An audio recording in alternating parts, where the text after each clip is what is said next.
السلام علیکم ورحمۃ اللہ وبرکاتہ۔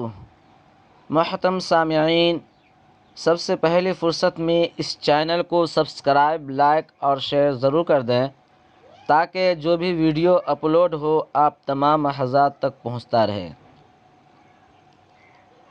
قربانی کے گوشت سے متعلق احکام۔ قربانی کا گوشت تقسیم کرنے کے احکام۔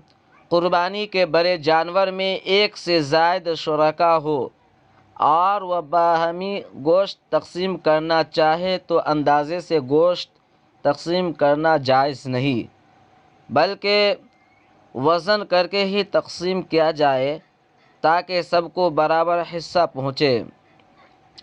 البتہ اگر ہر حصے میں کچھ کلیجی اور کھال وغیرہ رکھ دیے جائے تو ایسی صورت میں بھی رضامندی سے اندازے سے بھی تقسیم کرنا جائز ہے۔ اگر قربانی میں شریک افراد ایک ہی جگہ رہتے ہو اور ان کا کھانا پینا مشترک ہو اور وہ گوشت تقسیم نہ کرنا چاہے تو یہ بھی جائز ہے۔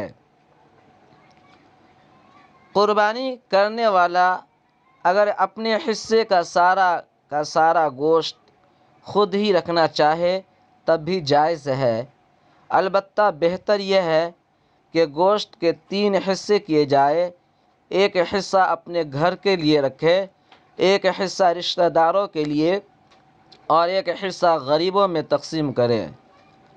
اگر کوئی شخص قربانی کا گوشت سارا کا سارا کسی کو صدقہ یا ہدیہ کر دے تو بھی جائز ہے، البتہ بہتر یہ ہے کہ خود بھی اس میں سے کچھ نہ کچھ کھا لے۔ قربانی کا گوشت امیر، غریب، سید، مسلم، غیر مسلم سب کو دینا جائز ہے۔ قربانی کا گوشت اپنے ضرورت کے لیے رکھنا جائز ہے، جس کے لیے کوئی مدت مقرر نہیں ہے، بلکہ جتنی مدت کے لیے چاہے اس کو ذخیرہ کیا جا سکتا ہے۔ قربانی کا گوشت اجرت اور تنخواہ کے طور پر دینا جائز نہیں، یہی وجہ ہے کہ امام، مؤذن اور معلم کو تنخواہ اور قصائی کو اجرت کے طور پر گوشت دینا جائز نہیں۔ واضح رہے کہ کسی زندہ یا فوت شدہ مسلمان کے ایصال ثواب کے لیے جو قربانی کی جاتی ہے وہ نفلی قربانی کہلاتی ہے۔